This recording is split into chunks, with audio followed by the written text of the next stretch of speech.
Mielestäni se perustuu pitkälti hiottuun konseptiin. Ollaan kumminkin ensimmäinen ravintola avattu 2001 vuonna ja siitä ollaan niin kuin kasvettu kovaa vauhtia, mutta se ehkä isoin asia on kumminkin se tuotekehitys, että koko ajan pyritään tuomaan asiakkaille uusia makuja ja elämyksiä siellä ravintolassa ja pyrimme koko ajan niin kuin meidän prosesseja hiomaan ja viemään eteenpäin niin kuin mahdollisten asiakaspalautteiden kautta.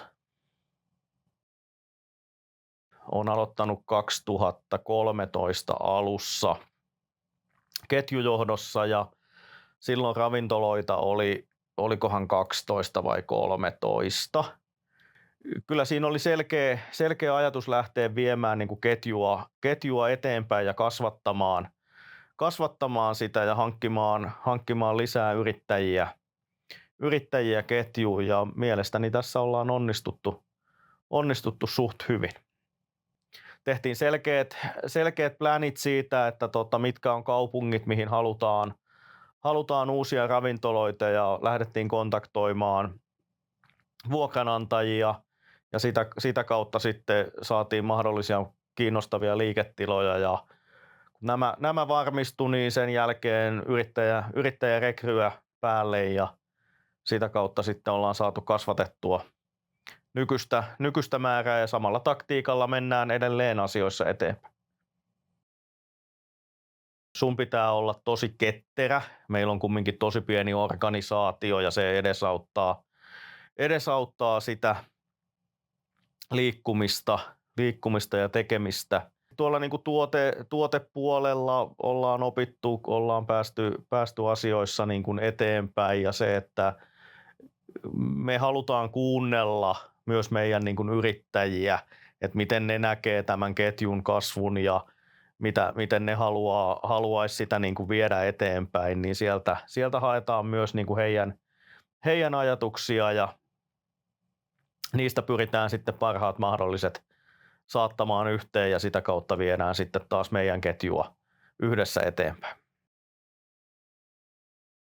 Ensimmäisenä on yrittäjien määrä, se on kasvanut todella paljon ja sitä myötä sitten taas on kasvanut meidän niin kuin ravintoloiden määrä ja se, miten me tässä ketjussa ajatellaan tätä niin kuin menestymistä on se, että me halutaan, että meidän yrittäjät menestyy. Ja sitä kautta taas, kun meidän yrittäjät menestyy, niin se näkyy taas sitten ihan suoraan ketjun niin kuin menestymisessä. Me puhutaan tätä, että se on win ja big win. Lisää uusia mahtavia yrittäjiä ja sitä kautta sitten taas, kun ravintoloiden ja yrittäjien määrät kasvaa, niin tarvitaan varmasti tuonne ketjujohtoon lisää niin kuin asiantuntijoita tekemään töitä sitten yrittäjien kanssa. Tavoitteena on myös sitten, että kasvatettaisiin niin kuin liikevaihtoa niin meidän yrittäjien kanssa kuin sitten taas ketjun puolelta, mutta se, että niin kauan kun meidän yrittäjillä menee hyvin, niin ketjullakin menee hyvin. Missä Pantso on 10 vuoden kuluttua? Mä en taida olla vielä eläkkeellä, mutta toivon mukaan, että oltaisiin pörssissä.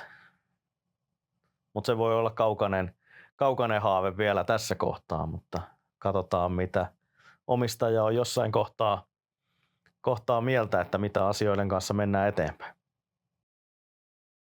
Varmasti käytetään paljon vanhoja keinoja, mutta sitten taas, että me kuunnellaan yrittäjiä ja meidän asiakkaita ja pyritään niistä sitten saamaan niin kuin paras mahdollinen kompo, että miten ketjua viedään eteenpäin ja mitä siellä kehitetään, että varmasti se kehittäminen on pitkälle taas sinne niin kuin tuotepuoleen, että sieltä niin kuin seurataan tuotteita, mitkä myy hyvin ja taas sitten niitä, joita pitää vähän kehittää tai mahdollisesti ottaa pois ja mietitään uusia ja tämä on aina sitten taas kun tuotekehitystä tehdään, niin se on myös meidän niin kuin 500 työntekijälle, niin se on mahdollisuus vaikuttaa siihen omaan tekemiseensä ja sitä kautta huomata, että tuohan on mun tuote, mitä mä oon esittänyt ja nyt se löytyy listalta. kyllä se on semmoinen sisäinen yrittäjyys ainakin, mikä minua ajaa koko ajan niin kuin eteenpäin. Halu pitää se oma ympyrä mahdollisimman isona, mikä on taas sitten pitää sisällään mahdollisimman monta ihmistä ja yritystä ja pyrkii auttamaan heitä niin kuin saavuttaa omat tavoitteensa ja sitä kautta niin kuin kehittämään omaa toimintaansa ja viemään sitä yritystä ja heidän henkilökuntaa niin kuin eteenpäin.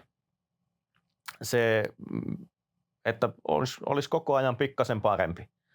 Se ajaa mua niin kuin vahvasti eteenpäin ja halu kehittyä koko ajan, että et sä jäis vaan siihen niin kuin, mitä olisi oltu 2012 vuonna, vaan koko ajan niin kuin mentäisiin pikkasen eteenpäin. Se ei tarvitse paljon olla, mutta pieniä askeleita koko ajan.